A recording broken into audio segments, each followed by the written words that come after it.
আমি সবসময় বলি যে ও আসলে মানে আল্লাহ নিশ্চয়ই ওর এত ভালোবাসছে। আপনি খেয়াল করে দেখবেন ও যা যা চাইছে নিজের জন্য ও তা তা পাইছে। ও বলছে মাথায় কি করতে হবে আমারে, ও বলছে মগজটারে বাঁচাই রেখো খোদা, তা না হলে আমি তো দাস হয়ে যাব। ও জানতো যে ওর মগজটাই আসল। আমি প্রথম খাওয়ার পরে অনেক কাঁদতাম, দোয়া করতাম যে আল্লাহ আমার ভাইটারে ফিরায় না, দমের ভিক্ষা দাও আল্লাহ। আস্তে আস্তে আল্লাহ থেরাপি দিয়ে, তারপর কি ফিজিওথেরাপি দিয়ে, হ্যাঁ এগুলা দিয়ে আমরা তারপর আস্তে আস্তে ঠিক করো। পরে দেখি না, আমার মতো পাপি বান্দার দোয়া আল্লাহ শুনবেন, আল্লাহ শুনবে হাদির দোয়া। কারণ হাদি জানতো যে ওর মগজ না থাকলেও হাদি কিছু না।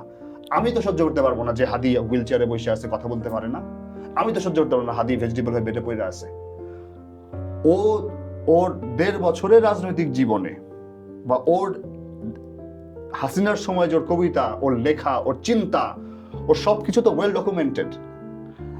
এইটাই যদি আমরা এক্সপান্ড করে ছড়াই দিতে পারি, এবং আমি তো বলি বাংলাদেশের প্রত্যেকটা পলিটিশিয়ান হাদি যে টেমপ্লেট দ্বারা করে দিয়ে গেছে, যেই সিলেবাস, যেই রুটিন সেট করে দিয়ে গেছে একটা রাজনীতিবিদের কি করতে হবে কি হবে না, সেটা যদি করতে পারে 10%, 20%, 50%, সেই লোক বাংলাদেশের জনতার নেতা হইতে বাধ্য।